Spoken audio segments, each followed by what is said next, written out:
Hello everyone, आज का update है कार्यालय जिला शिक्षा अधिकारी प्रारंभिक शिक्षा बागेश्वर। तो पीआरटी की जो पोस्ट हैं बागेश्वर जनपद के लिए भी आ चुकी हैं। इसके लिए क्या क्वालिफिकेशन चाहिए, कौन कौन से कैंडिडेट इसके लिए अप्लाई कर सकते हैं, इसकी कंप्लीट इन्फॉर्मेशन मैं आपको इस वीडियो में आगे दूंगी। इसके लिए आप कंप्लीट वीडियो देखें, वीडियो को स्किप ना करें।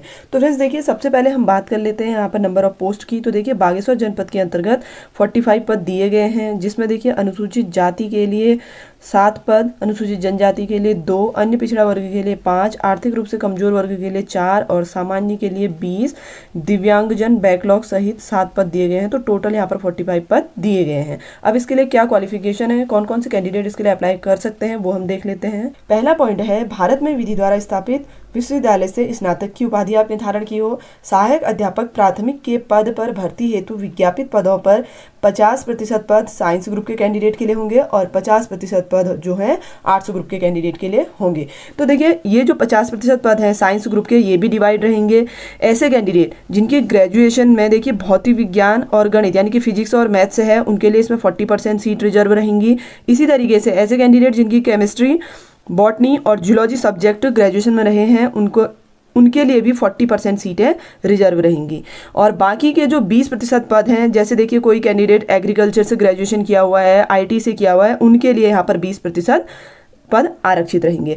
साथ ही देखिए जिनके द्वारा डीएलएड प्रवेश परीक्षा विज्ञान वर्ग के अंतर्गत उत्तीर्ण की है, उनके लिए आरक्षित रहेंगे। अब बात करते हैं विज्ञानेतर विषय यानी कि आर्ट्स ग्रुप के कैंडिडेट के लिए। तो 15% पद अंग्रेजी भाषा के लिए स्नातक स्तर पर अंग्रेजी मुख्य विषय के साथ उत्तीर्ण जिन्होंने किया है, उनके लिए रहेंगे। और 15% पद जिनकी ग्रेजुएशन में हिंदी सब्जेक्ट मुख्य भाषा के रूप में रहा हो, उनके लिए आरक्षित रहेंगे। और साथ ही न्यूनतम इंटर स्तर पर संस्कृत विषय वाले अभ्यर्थियों के लिए 70% पद अन्य मानविकी वर्गों के अन्य विषयों के स्नातक योग्यताधारियों अथवा ऐसे अभ्यर्थी जिनके द्वारा डीएलएड प्रवेश परीक्षा विज्ञानेतर वर्ग के अंतर्गत उत्तीर्ण किए हैं, उनके लिए आरक्षित रहेंगे। अब हम बात करते हैं क्या उत्तराखंड से बाहर के कैंडिडेट भी इसके लिए अप्लाई कर सकते हैं। तो देखिए सेकंड पॉइंट दिया गया है, उत्तराखंड लोक सेवा आयोग की परिधि के बाहर समूह गौ की सीधी भर्ती के पदों पर भर्ती हेतु आवेदन करने के लिए वही अभ्यर्थी पात्र होगा जिसने अपनी हाई स्कूल, इंटरमीडिएट या इसके समकक्ष स्तर की शिक्षा उत्तराखंड राज्य में स्थित मान्यता प्राप्त संस्थान से प्राप्त की हो। और देखिए सैनिक, अर्धसैनिक बलों में कार्यरत तथा राज्य सरकार अथवा उसके अधीन स्थापित किसी राजकीय अर्धशासकीय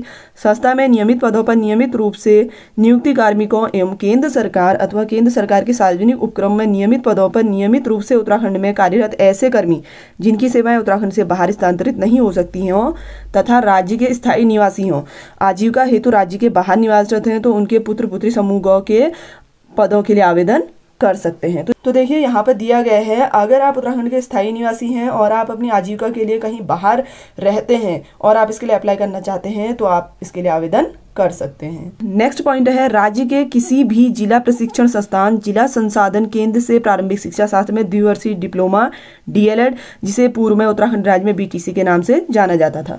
तो पहला पॉइंट है, ऐसे कैंडिडेट अप्लाई कर सकते हैं इसके लिए जिन्होंने 2 साल का डिप्लोमा किया है यानी कि डीएलएड किया हुआ है, या फिर जिसे हम पहले बीटीसी के नाम से जानते थे, या आपने बीटीसी किया हो, आप इसके लिए अप्लाई कर सकते हैं। अगर देखिए आपके पास ये क्वालिफिकेशन नहीं है, तो यहाँ पर सेकंड पॉइंट दिया है, अथवा राष्ट्रीय अध्यापक शिक्षा परिषद से मान्यता प्राप्त संस्था से प्रारंभिक शिक्षा शास्त्र में द्विवर्षीय डिप्लोमा डीएलएड, 4 वर्षीय बीएलएड अथवा 50% अंकों के साथ स्नातक एनसीटीई द्वारा मान्यता प्राप्त संस्थान से शिक्षा में स्नातक बीएड, शिक्षा शास्त्र विशेष में द्विवर्षीय डिप्लोमा डीएड, किंतु इस प्रकार 1 से 5 तक पढ़ाने के लिए अध्यापक के रूप में नियुक्ति व्यक्ति को प्राथमिक शिक्षक के रूप में नियुक्त होने के लिए 2 वर्ष के अंतराल में एनसीटीई द्वारा मान्यता प्राप्त प्राथमिक शिक्षा में 6 महीने का एक सेतु पाठ्यक्रम ब्रिज कोर्स जिसे बोलते हैं, उसे अवश्य पूरा करना होगा। सेकंड जो यहाँ पर क्वालिफिकेशन दी गई है, तो देखिए प्रारंभिक शिक्षा शास्त्र में या तो आपके पास 2 ईयर का डीएलएड किया हुआ होना चाहिए या फिर 4 वर्ष का आपने बीएलएड किया हो। अगर आपके पास ये क्वालिफिकेशन नहीं है, तो अगर आपके 50% मार्क्स हैं ग्रेजुएशन में और आपने किसी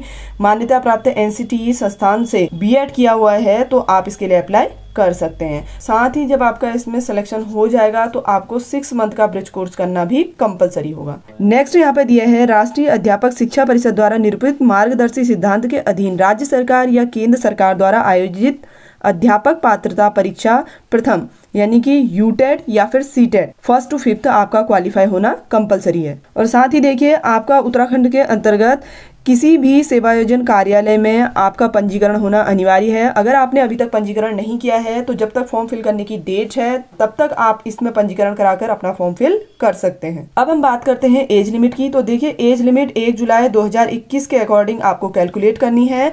21 से लेकर 42 वर्ष तक के सभी कैंडिडेट इसके लिए अप्लाई कर सकते हैं। नेक्स्ट है, देखिए, पूर्ण रूप से भरे हुए आवेदन पत्र को पंजीकृत डाक या स्पीड पोस्ट द्वारा आपको 10 नवंबर तक कार्यालय में भेजना है। तो इसके लिए देखिए, आपको एक A4 साइज एनवलप लेना है जिसके ऊपर आपको सहायक अध्यापक राजकीय प्राथमिक विद्यालय जनपद बागेश्वर हेतु आवेदन पत्र विज्ञप्ति संख्या आपको लिखनी होगी। साथ ही फॉर्म के साथ आपको देखिए अपने समस्त जो आपके शैक्षिक प्रमाण पत्र हैं उनकी फोटोकॉपी सेल्फ अटेस्ट करके उसके साथ भेजनी है। और आपको एक एनवलप भी भेजना है जिसमें आपको खुद का एड्रेस लिखा हुआ होना चाहिए, जिसमें 30 रुपए की डाक टिकट लगी हुई होनी चाहिए। तो देखिए, फॉर्म फिल करने के बाद आपको अपने आवेदन पत्र को पंजीकृत डाक या फिर स्पीड पोस्ट द्वारा 10 नवंबर से पहले कार्यालय जिला शिक्षा अधिकारी प्रारंभिक शिक्षा बागेश्वर भेज देने हैं। और 10 नवंबर के बाद अगर आपके डॉक्यूमेंट पहुंचते हैं तो आपके जो फॉर्म है उसको स्वीकार नहीं किया जाएगा। आई होप कि फ्रेंड्स आप सभी के लिए वीडियो काफ़ी हेल्पफुल और इन्फॉर्मेटिव रहा होगा। अगर आपको वीडियो अच्छा लगा हो तो वीडियो को लाइक जरूर करें, साथ ही चैनल को सब्सक्राइब जरूर कर लें ताकि आने वाले सभी अपडेट आपको टाइम टू टाइम